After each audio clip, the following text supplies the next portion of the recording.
Elecciones territoriales 2023, tema central de nuestra programación en este ciclo de la emisora cultural con el Instituto de Estudios Políticos de la Universidad de Antioquia, pensando en lo que sucederá el 29 de octubre.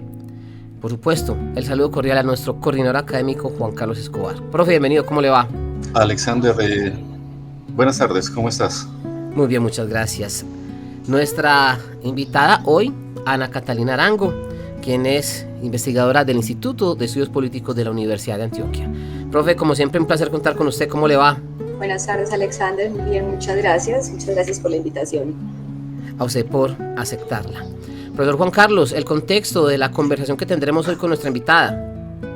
Bueno, Alex, digamos que en las elecciones, cada que hacemos estos ciclos, que los hacemos con alguna frecuencia, pues porque con mucha frecuencia de elecciones en el país, siempre procuramos tener algunos programas que hablen de pedagogía electoral y de las reglas con las que se hacen las elecciones.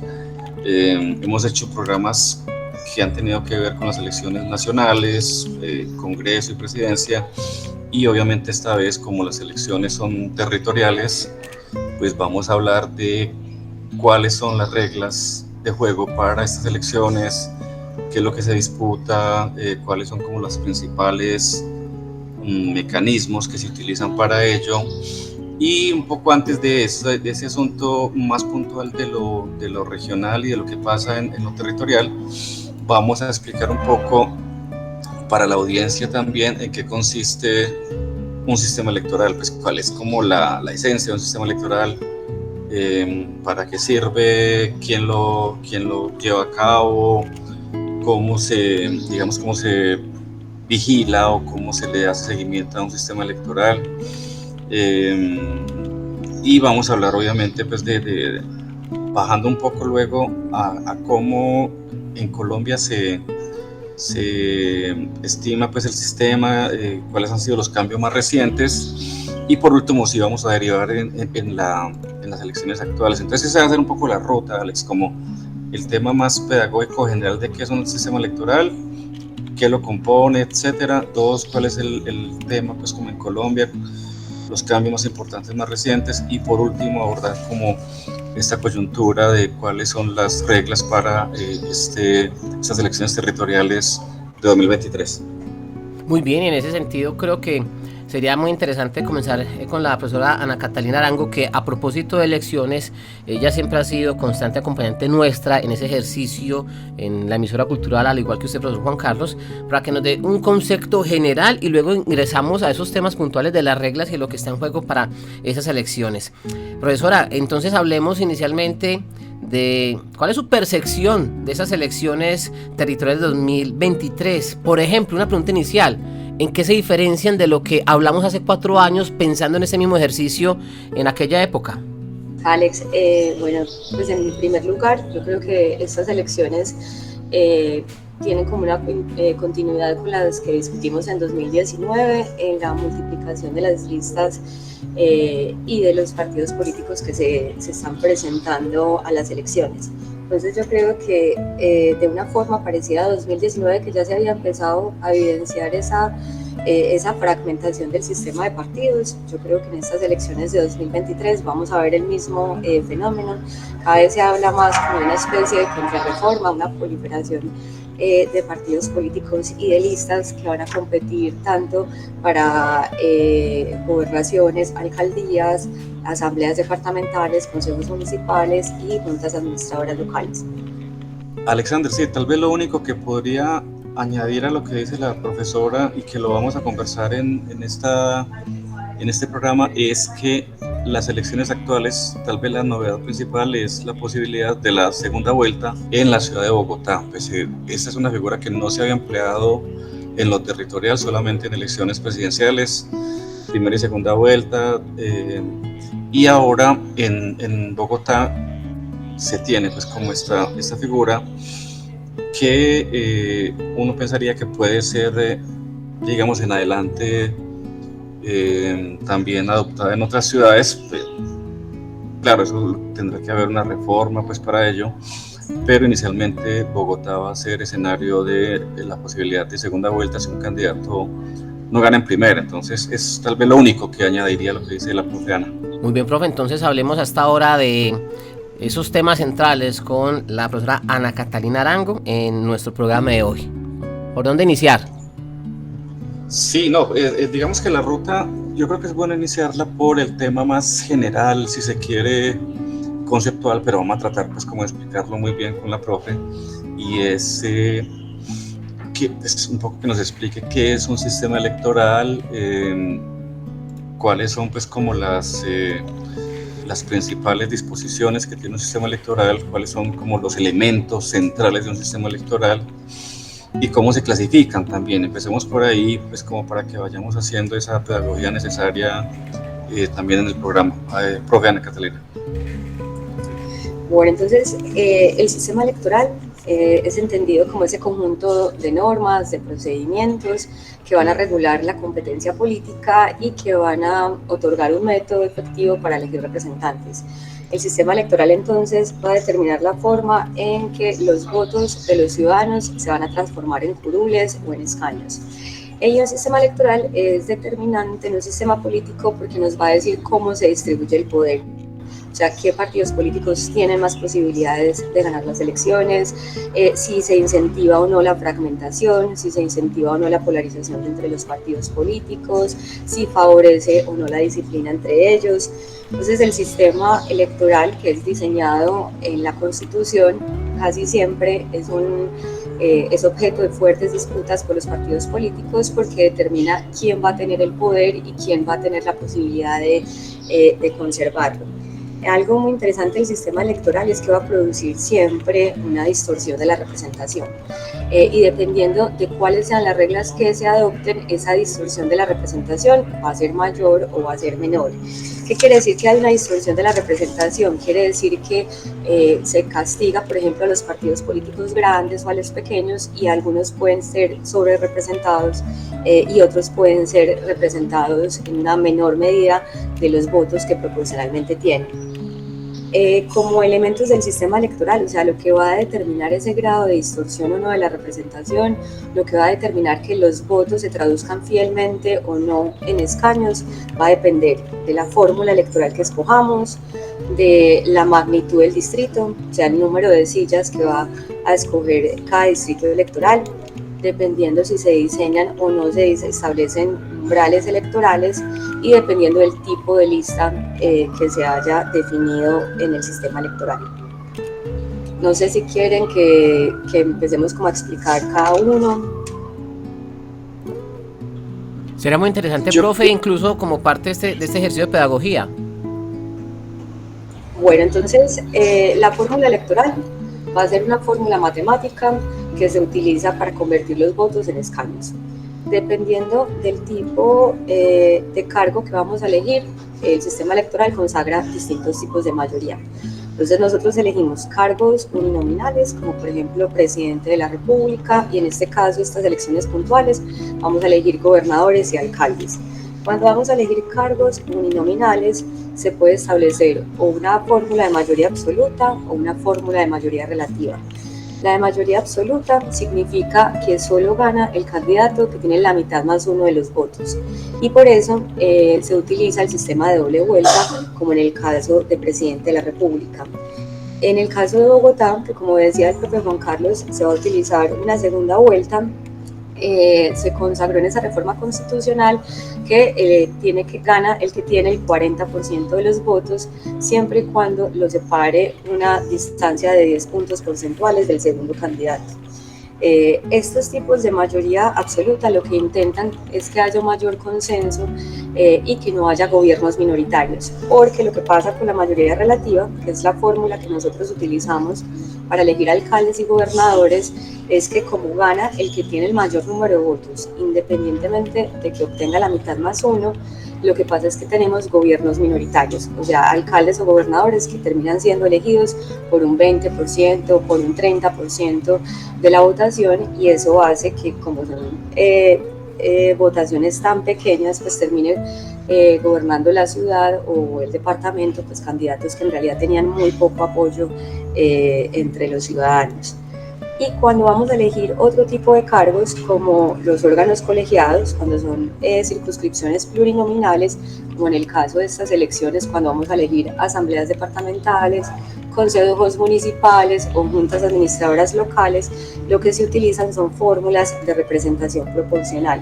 ¿Qué significa eso? Que vamos a escoger una fórmula matemática que nos ayude a convertir el porcentaje de votos que obtienen los ciudadanos en un número de curules. Dependiendo de la fórmula matemática que nosotros utilicemos, el sistema va a castigar a los partidos políticos grandes o va a castigar a los partidos políticos pequeños. Y un sistema electoral va a ser determinado dependiendo del momento político en el que se diseña. Por ejemplo, en la Constitución del 91, donde se venía de toda una discusión en el cual los partidos políticos no habían tenido acceso, distinto a los partidos tradicionales, tenían cortado el acceso a la competencia y a quedar pues efectivamente en las elecciones. Lo que se intentó fue, bueno, vamos a ampliar, vamos a abrir el sistema electoral para que los partidos pequeños puedan participar. Entonces, dependiendo del momento político y de los efectos que un sistema electoral quiera conseguir, la fórmula que se escoge puede castigar a los partidos grandes o a los pequeños. Sí, déjame, Ana, discúlpame, yo añado una cosa solamente, pues porque estabas diciendo una cosa muy importante ahora sobre el número de personas que efectivamente eligen un gobernador, un alcalde, un presidente, que ese es, digamos, un dato interesante de las mayorías o al final de las minorías que escogen un gobernante. Finalmente son mayorías, es como la regla que se tiene, pero digamos que el ejemplo que más claramente puede ayudar a la gente a pensar eso es, pensemos en la presidencia de Colombia. En Colombia somos, entiendo, más de 50 millones de habitantes, está por encima hace rato de 50 millones. De esos 50 millones, el censo electoral determina que hay 33, 35 millones de gente apta para votar. Y de esos 35 millones vota normalmente la mitad, o sea, 17 millones, de los cuales un presidente se elige por 7, 8, 9 millones de votos al final, ¿no? Entonces, digamos que eso para también ilustrar un poco lo que decías del tema de la representación, del tema de las mayorías. Esas son las reglas, insisto, pero es un poco para mostrar también la dimensión de lo que estabas hablando ahora, Ana. Gracias, profe. Hay algo que me parece interesante ahí de lo que, para completar como lo que estás diciendo, y es que, por ejemplo, ese efecto que va a tener el tener la doble vuelta y lo que pasa, pues, por ejemplo, también en las elecciones presidenciales, es que el hecho de exigir una mayoría más alta o exigir mayoría relativa también va a ser determinante para el número de partidos políticos que se presentan a ese cargo. Por ejemplo, en las gobernaciones y alcaldías, en donde esa mayoría que se exige es relativa, lo que vamos a ver es que en principio pues, habría una tendencia a que eso se dispute entre los dos partidos más fuertes.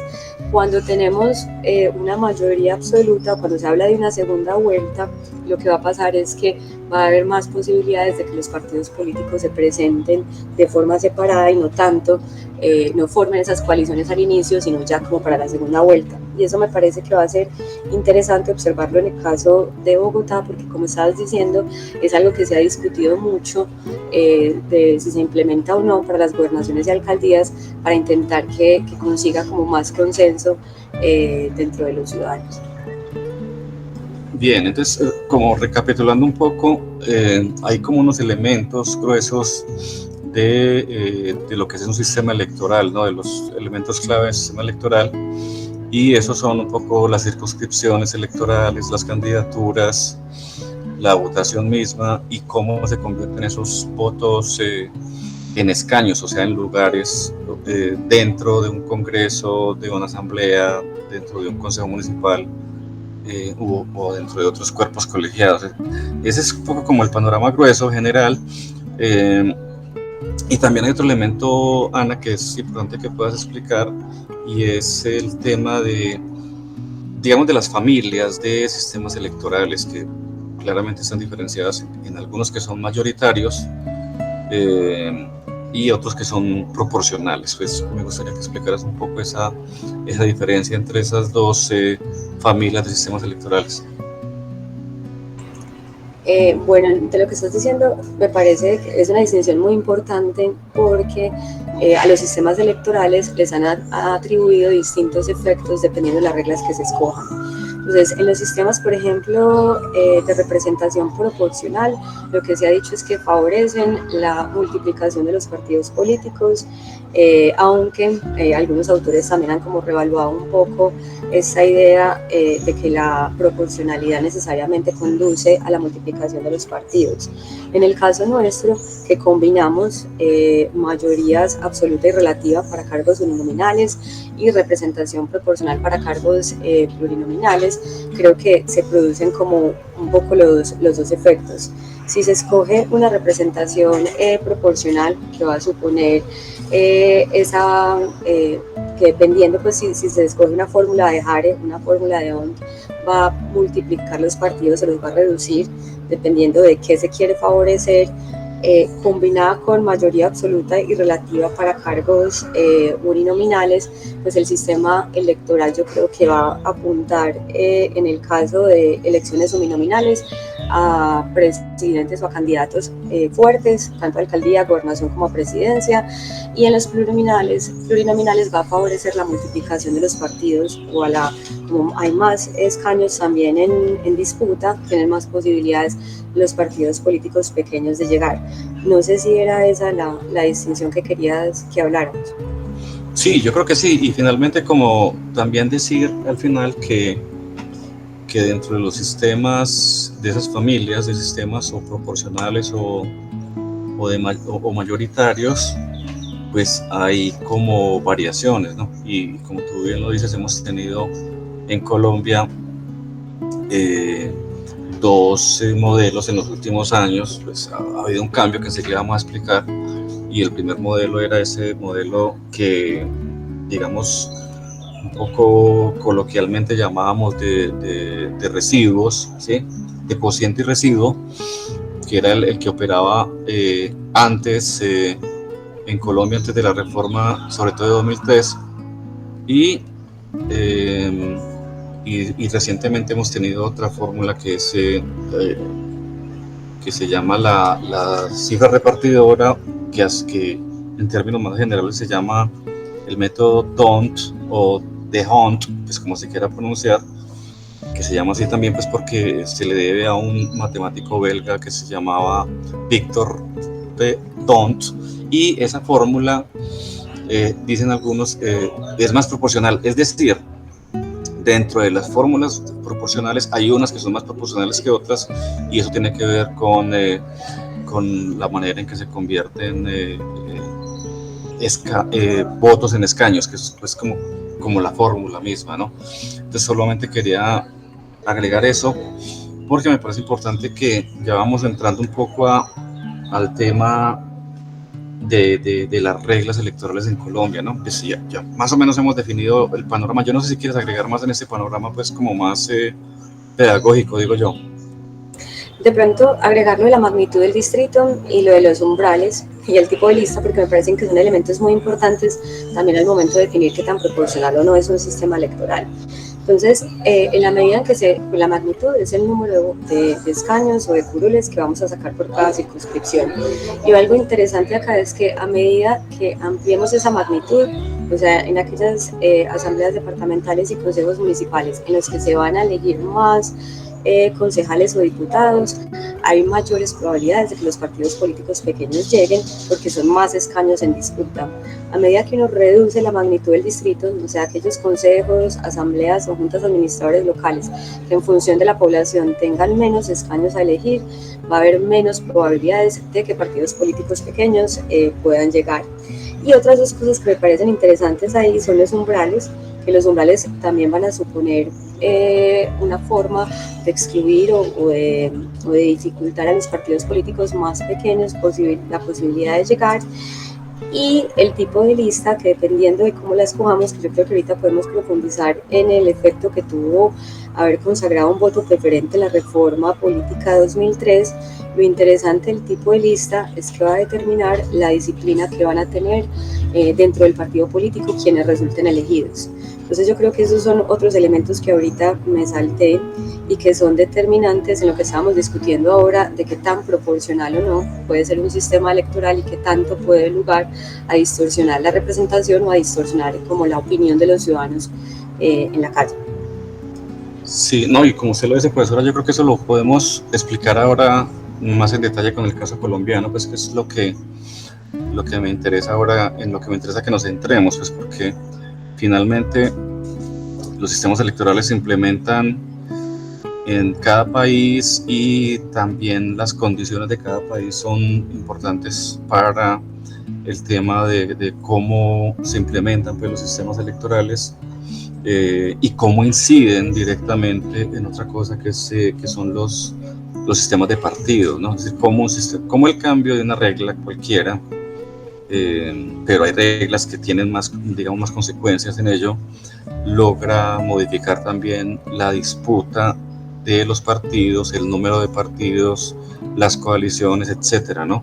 Es el caso, digamos, más elocuente de eso es obviamente el caso que han mencionado ustedes de los umbrales. Los umbrales siempre en todas partes tienen consecuencias directas, inmediatas sobre el número de partidos, sobre los sistemas de partidos, sobre la manera en que se reconfigura el poder local o nacional, pues sea cual fuera la elección. Pero sí quisiera que entráramos como a eso del caso colombiano, porque hemos tenido, Colombia ha sido un país tradicionalmente electoral, tenemos elecciones desde 1836, que tenemos una larga tradición de elecciones y tenemos también una tradición de elecciones locales, digamos, algunas de ellas más recientes que otras, pero siempre nos hemos movido pues en un mundo electoral continuo, ¿no? Y eso ha tenido también, digamos, cambios importantes a lo largo de la historia, pues solo por mencionar un asunto casi que anecdótico en el siglo XIX, cuando Colombia pasó a ser lo que se llamó los Estados Unidos de Colombia desde 1863, pues cada uno de los estados se daba a sí mismo su constitución, sus normas y sus normas electorales también. Una cosa parecida a lo que pasa, por ejemplo, en Estados Unidos. Pero en el caso nuestro, sobre todo en este siglo, hemos tenido como 3 momentos de ese sistema electoral. En el caso del siglo XX, más o menos desde mediado para acá, y luego hemos tenido un par de cambios importantes, ¿no? El siglo XX estuvo atravesado pues, por una suerte de bipartidismo, a veces con un partido más hegemónico que el otro, pero siempre pues, como con 2 partidos disputándose el poder y con la posibilidad de alternancia, que es una cosa muy importante, pues como en los sistemas electorales, en los sistemas democráticos y en los bipartidismos. Tuvimos un sistema de bipartidismo más o menos clásico hasta la década del 80, que estuvo acompañado por unas reglas electorales también que favorecían ese bipartidismo. Tuvimos desde la década del 90, digamos, unas normas que empezaron a operar ahí y que produjeron lo que se ha llamado recientemente la fragmentación, la hiperfragmentación de partidos. Es decir, en la década del 90 había muchísimos partidos, 90 hasta el año 2002 más o menos, tuvimos una cantidad exagerada de partidos, de siglas. Algún politólogo nuestro, algún colega, le dio por contar cuántos partidos teníamos y llegó a la cifra de 1000 partidos, ¿no? Pues porque empezó a contar partidos locales, regionales, nacionales, y porque pues en ese momento no había, por ejemplo, prohibición de doble militancia, que vamos a ver ahora de qué trata. Y ese es el segundo momento, en un momento de la década del 90, con la apertura de la Constitución y con lo que eso significó, y con lo que eso significó también en términos de fragmentación del sistema de partidos y los partidos mismos. Y desde la década del 2002 hasta acá, y con la reforma de 2003, hemos tenido también unos cambios importantes en ello, ¿no? lo han llamado algunos pues como un reordenamiento del sistema de partidos, es decir, que no tenemos ya un bipartidismo, sino que tenemos unos 5, 6, 8, 10 partidos con alguna posibilidad, con alguna parte de esa torta electoral y con posibilidades de llegar al poder pues, político, ¿no? Entonces quisiera que nos centráramos sobre todo, profe, en ese último periodo, en ese periodo que arranca en el año 2002-2003 con la reforma de ese año, ¿no? En Colombia teníamos un sistema electoral establecido y en el 2003 hay algunas reformas muy importantes que me gustaría que nos contara y cómo afecta eso la competencia del sistema de partidos. Como lo decías, como lo explicaste de una forma muy, muy clara, la Constitución del 91, precisamente con esa idea de permitir el acceso a los partidos políticos pequeños, que había sido como una de las principales reivindicaciones también de los grupos armados y de los partidos políticos que no habían podido acceder, había permitido como esa multiplicación y esa excesiva fragmentación que nos vamos a encontrar en 2002. Entonces las reformas políticas, que son reformas siempre al sistema electoral, lo que intentan es como dar una respuesta, identificar qué problemas tenemos, y en ese momento, en 2013, se pensó el exceso de partidos políticos va a dificultar al partido de gobierno poder aprobar su programa de gobierno, pero también le dificulta a la oposición poder ejercer una oposición ordenada al gobierno. Entonces, como una forma de reorganizar los partidos políticos, esta reforma de 2003 propuso cambiar la fórmula electoral que favorecía, como hablábamos ahora, como favorecía los altos residuos. Lo que terminaban haciendo los partidos políticos era multiplicar las listas con la idea de que un partido tenía más posibilidades de sacar más curules si se dividía, así se presentaba bajo una misma etiqueta.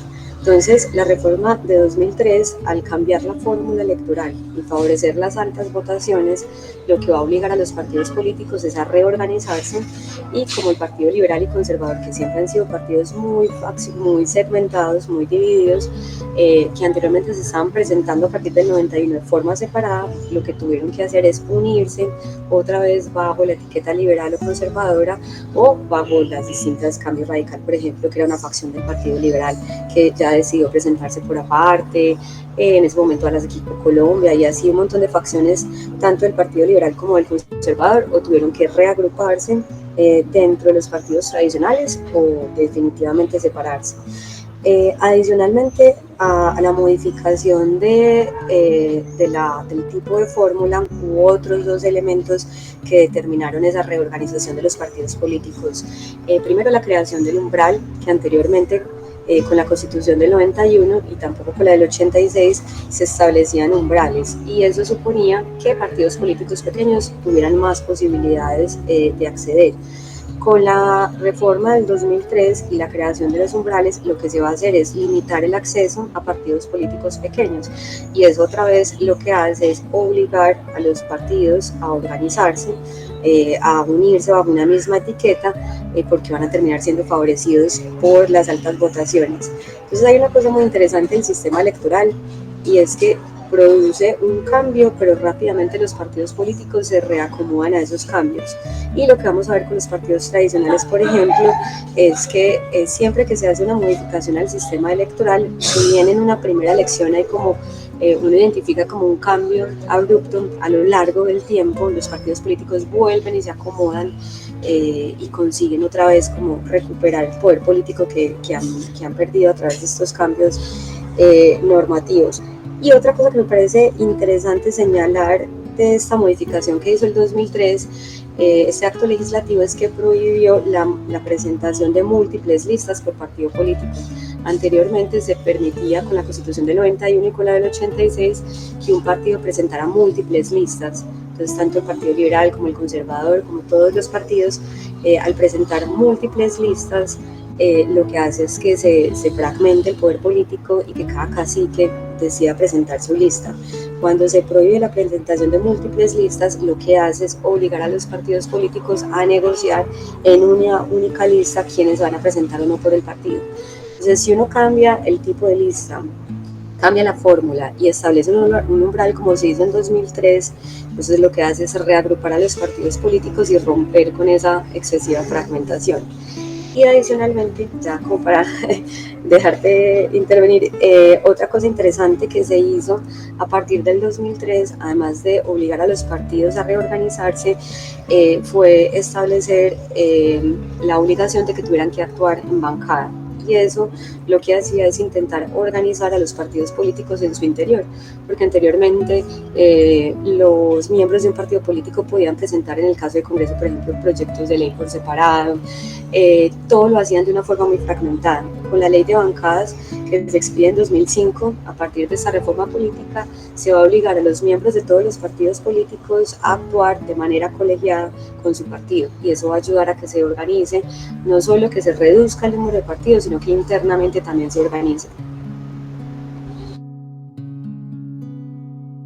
Perfecto, entonces yo creo que recapitulando un poco para ubicar también a los oyentes y para, digamos, retomar el hilo, hay como 4 cambios importantes, ¿no? El que se establezca un umbral, que en el caso colombiano es el del 3% de los votos válidos en las elecciones de Cámara, de Senado, ¿no? Pues que es un poco como el que da esa posibilidad de el umbral, que además el umbral permite que se mantenga la personería jurídica. 2, el cambio de esa cuota electoral. 3, la lista única. Sobre la lista única, me parece importante decir y agregar solamente lo que dijiste, que la lista única, un poco la norma anterior, lo que decía, pues en sentido estricto, era un partido puede presentar tantas listas como curules existan. Entonces eso hacía que un partido en Medellín pudiera presentar 21 listas, 20 listas, dependiendo del número de curules que existiera, y que en el Senado pudiera presentar en ese tiempo 100 listas, pues lo cual normalmente no pasaba, pero sí presentaban muchísimas listas, de manera que eso hacía que creciera exponencialmente el número de listas y de candidatos. Ahora la lista única fija, pues como un tope que es muy importante.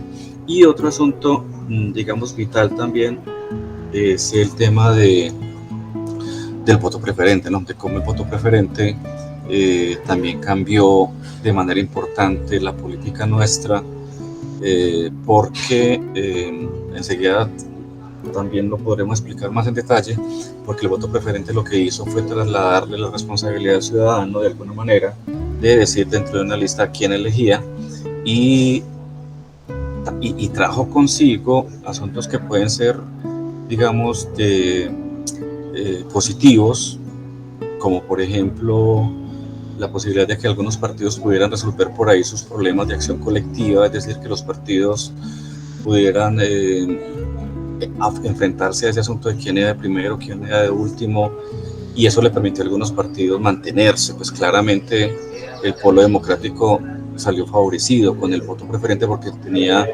2 o 3 candidatos siempre rutilantes, importantes, que conseguían muchos votos y con eso arrastraban la lista y con eso conseguían el umbral.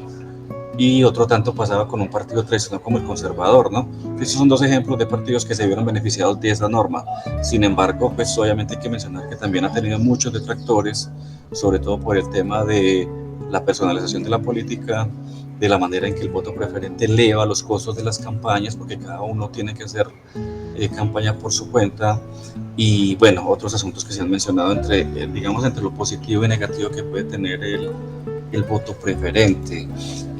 Alexandre estaba por ahí, que quería hacer también una pregunta y entrar también a la conversación. Alex. Sí, profesor Juan Carlos, incluso para la profesora Ana Catalina, ya que ustedes están hablando de la lista de los partidos, en esas elecciones están disponibles más de 35, no sé si exactamente hasta 37 partidos que en el último año fueron ya aprobados. Y eso ha hecho que tengamos unas pequeñas industrias electorales que reparten avales a diestra y siniestra. ¿Ustedes estiman que la repartición de esas curules de las cuales ustedes están hablando podría estar muy fragmentada luego de las elecciones, entendiendo tantos participantes?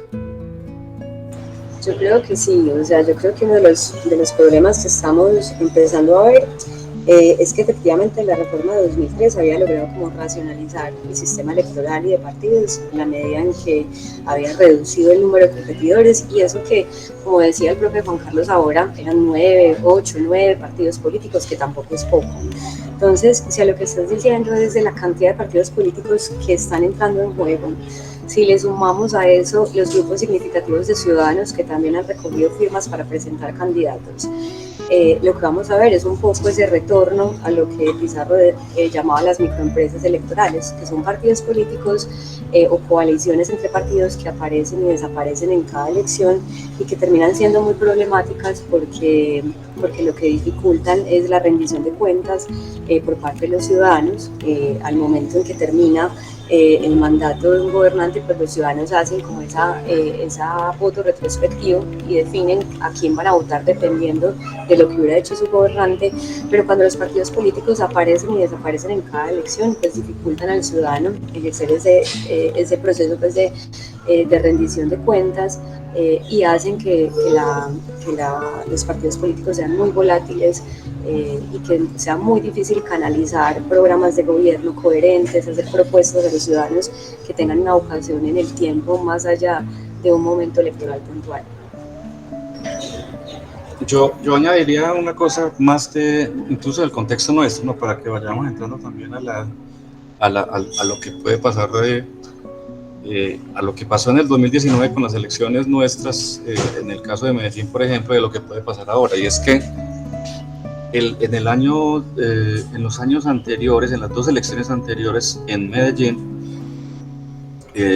los candidatos que ganaron fueron candidatos por firma, ¿no? Pues esa figura de los grupos significativos de ciudadanos que mencionaba Ana Catalina, en el 2015 le funcionó a Federico Gutiérrez, y en las elecciones pasadas, en el 2019, pues ganó también Daniel Quintero por una figura de estas. En ambos casos, en el 15 y en el 19, ellos lograron poner solamente 2 concejales, ¿sí? Entonces, esos dos partidos que ahora son reconocidos con personería, pues hay un tema ahí con Independientes que está pendiente de alguna demanda sobre su personería, pero esos 2 partidos ahora, o movimientos políticos con personería, van a estar en las elecciones actuales, van a ganar algunos escaños, sobre todo, uno diría que sobre todo creemos por el arrastre que puede significar también la elección o la votación que saque Federico Gutiérrez, y digamos que eso va a hacer también que los otros partidos, coaliciones, grupos de ciudadanos tengan una torta muy pequeña de la representación. Entonces, obviamente no estamos ante el escenario de la década de los 90, donde había 9 liberales, 8 conservadores o al revés.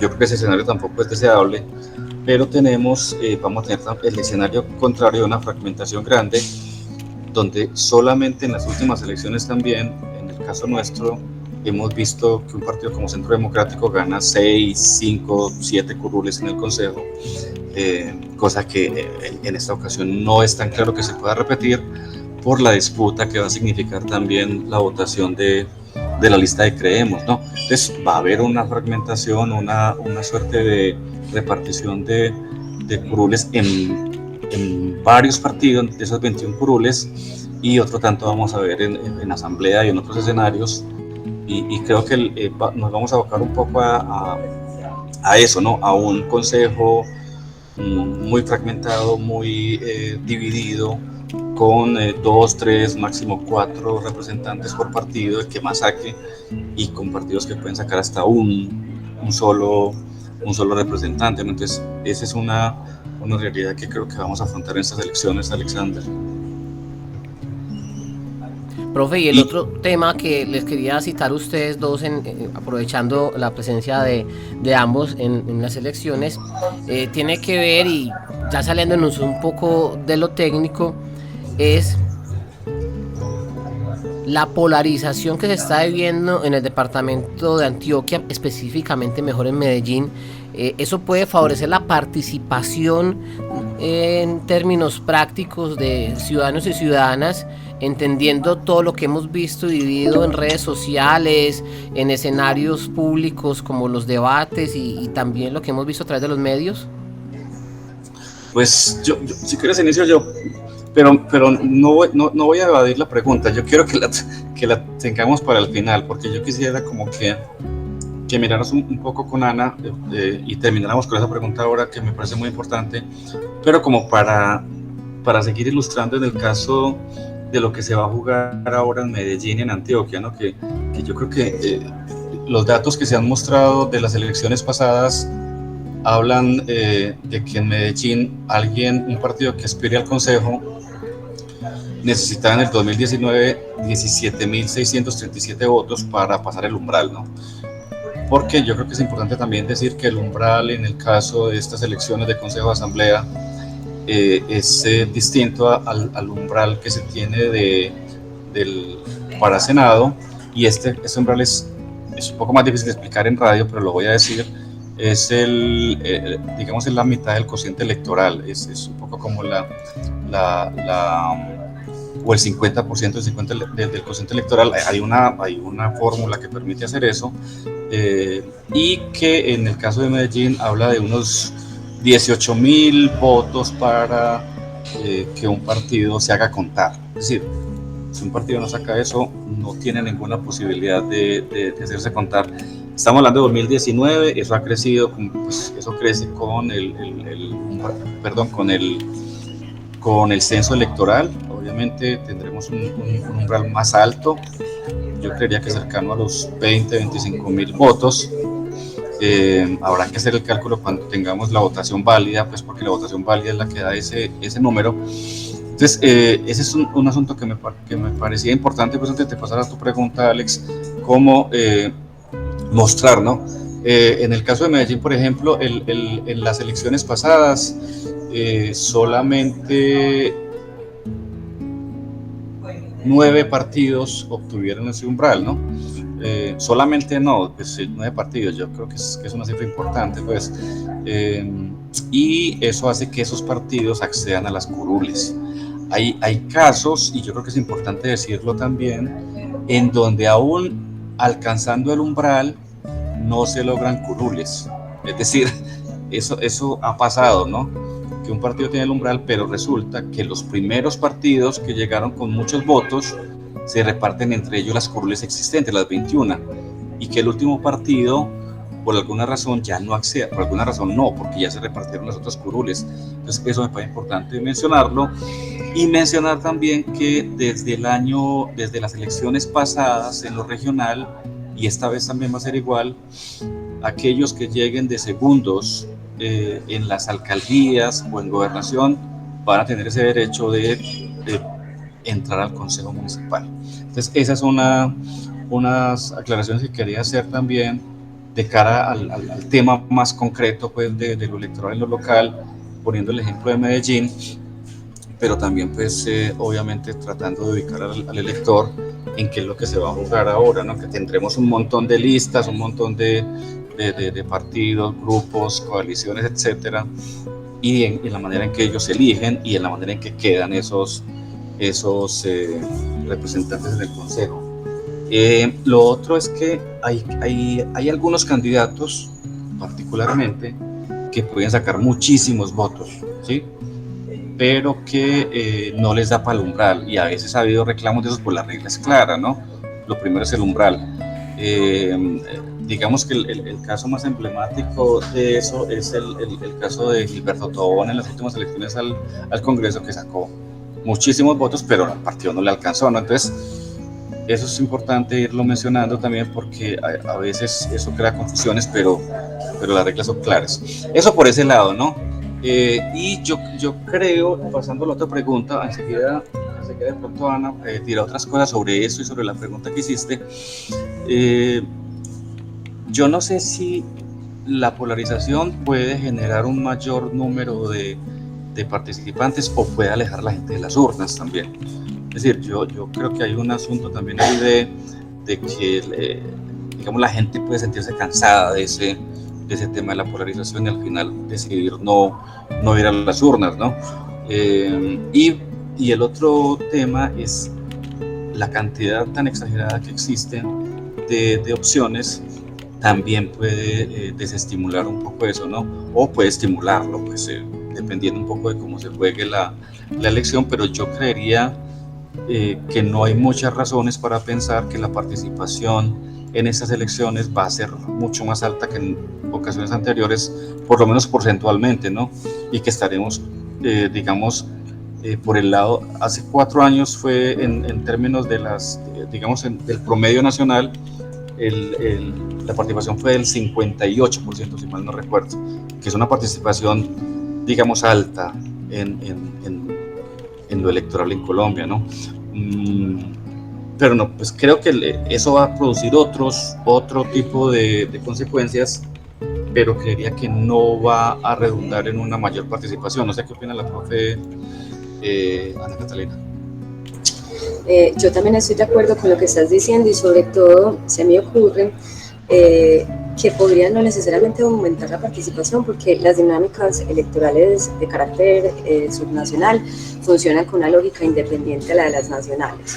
Y en ese ámbito local hay una estructuración partidaria mucho menor, la consistencia de las etiquetas disminuye y hay sobre todo yo creo que esas elecciones se estructuran mucho a partir de factores clientelares. Entonces yo creo que a diferencia de lo que ocurría en las elecciones nacionales, donde el voto de opinión tiene mayor incidencia, yo creo que la polarización no necesariamente va a afectar la participación de los ciudadanos en las urnas. Creería de pronto, sabes que me parece que sí podría afectar como la calidad del debate.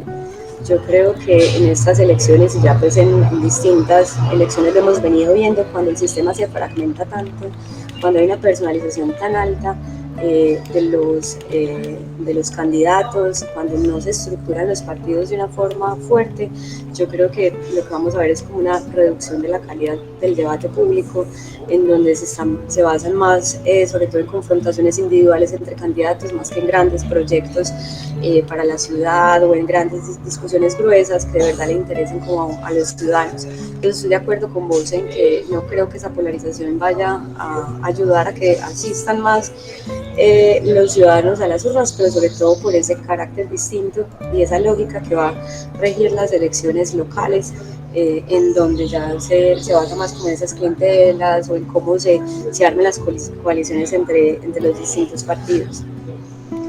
Profe, yo creo que es solamente una cosa cortica, Alex. Es decir, ya eso está pasando, ¿no? Lo que dice Ana, está pasando que el debate está demasiado empobrecido, es demasiado precario y el asunto se está resolviendo por los escándalos y por las disputas o por las peleas incluso que digamos se han dado en algunos debates, Alex. Le iba a decir, profe, que nos quedan 7 minutos, entonces para pensar los temas centrales para terminar el programa de hoy con usted y la profesora Ana Catalina. Bueno, bien, yo creo que... Dale, Ana. Bueno, no, yo creo que uno de los aspectos centrales de estas elecciones, como decía el profe Juan Carlos ahora, va a ser la segunda vuelta para Bogotá, que es como la novedad que trae el sistema electoral y que yo creo que todo el mundo está esperando ver qué resultados va a traer, porque precisamente se ha discutido mucho si implementar la segunda vuelta para el caso de alcaldes y gobernadores, con la idea de que no se escojan candidatos minoritarios, sino como que se exija un mayor consenso para que quien gobierne la ciudad pues tenga más respaldo entre los ciudadanos. Otro aspecto interesante es que creo que al igual que lo que ha pasado con las elecciones de 2015 y de 2019, pues vamos a evidenciar el efecto que va a tener esa multiplicación de los partidos políticos. Algunos hablan como de una contrarreforma del sistema electoral, en donde la posibilidad de presentar coaliciones entre partidos que presenten candidatos por coaliciones hace que otra vez regresemos a un sistema parecido al que teníamos antes de 2003, y es a una fragmentación excesiva del sistema de partidos que, como decía ahora, puede ser muy problemática tanto para el que esté gobernando como para los partidos políticos que estén llamados a ejercer una oposición al gobierno. Yo creo que se me ocurre pues como eso para eso también como diferenciar el impacto que tienen las elecciones locales respecto de las nacionales. Estas elecciones van a ser determinantes para configurar el poder político que va a determinar las elecciones también de Congreso y de presidente en 2026. Definitivamente estas son las plataformas que se van construyendo desde ya, van a ser un elemento que va a decidir en las elecciones de 2026 quién llega a Congreso de la Presidencia. Bueno, dejaría ahí para que el profe Juan Carlos pueda terminar. Sí, yo creo que yo hablaría como en dos sentidos, pues también insistiendo en el tema de la pedagogía y luego en el tema de lo que se está jugando también en estas elecciones y los temas centrales, como dice Alex.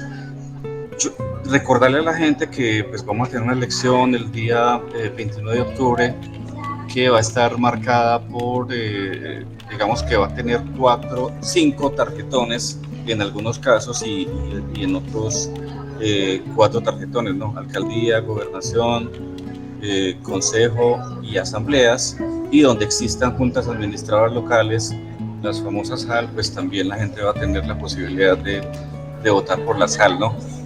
2, en ese sentido, pues en esa línea pedagógica, decirle a la gente de nuevo, pues que en los casos de las candidaturas o de los puestos uninominales, como alcaldía y gobernación, pues el que saque más votos gana en términos generales, ¿no? Esa es como la regla, con la única excepción de Bogotá, donde puede haber una segunda vuelta, ¿no? Eso ya lo hemos dicho, pero no queda digamos, de más repetirlo.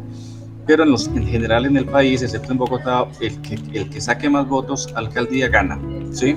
Así saque un 30, un 40, un 20% de la votación, que se van a ver casos de esos, pues gana la elección, ¿no?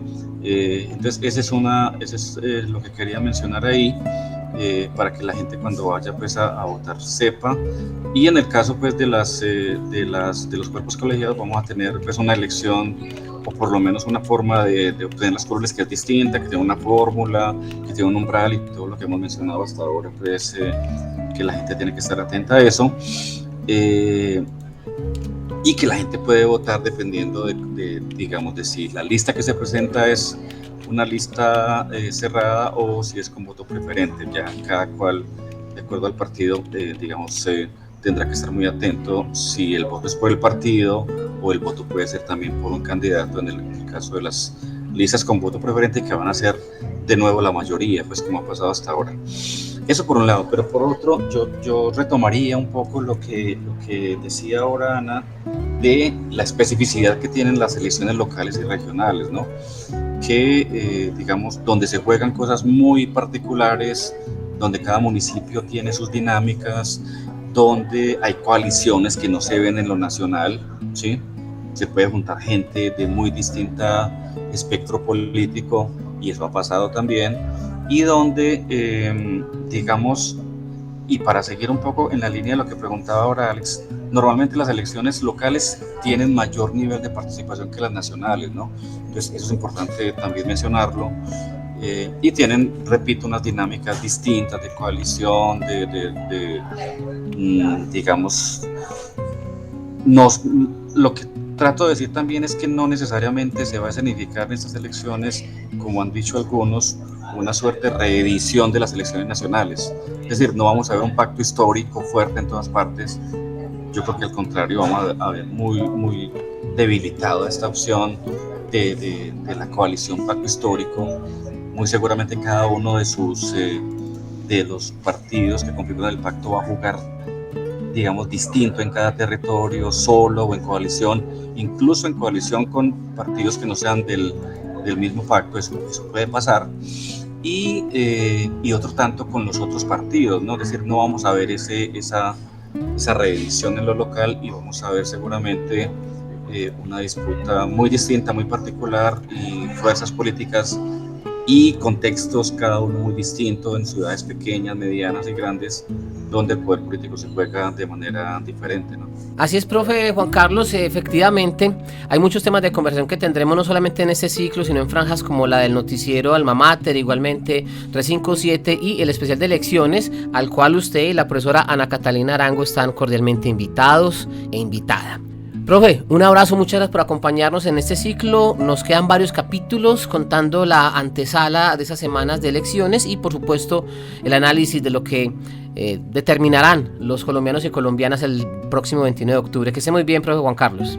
Alexandra, no, muchas gracias de nuevo por el espacio y claro, estaremos atentos a lo que sigue en estas elecciones. Profesora Ana Catalina Arango, que esté muy bien. Alex, muchas gracias a vos y al profesor Juan Carlos por la invitación. Siempre para mí un placer compartir con ustedes estos espacios. Muchas gracias. A usted por acompañarnos. La memoria de este ciclo, ustedes la ubican en las redes sociales del Instituto de Estudios Políticos de la Universidad de Antioquia. Desde allí en esa materia de comunicaciones nos acompaña Juliet Guevara. Nuestra invitada hoy, Ana Catalina Arango, investigadora del Instituto de Estudios Políticos de la Universidad de Antioquia. Nuestro coordinador académico de este ciclo, Elecciones Territoriales 2023, Juan Carlos Escobar, profesor investigador del Instituto de Estudios Políticos de la Universidad de Antioquia. Operación Sonora, William González, les acompañó Alexander Otálvaro Villada, dirige la emisora cultural Universidad de Antioquia Sistema de Radio Educativa, Beatriz Elena Mejía. Feliz tarde en la radio y feliz día en las redes sociales. Hasta pronto.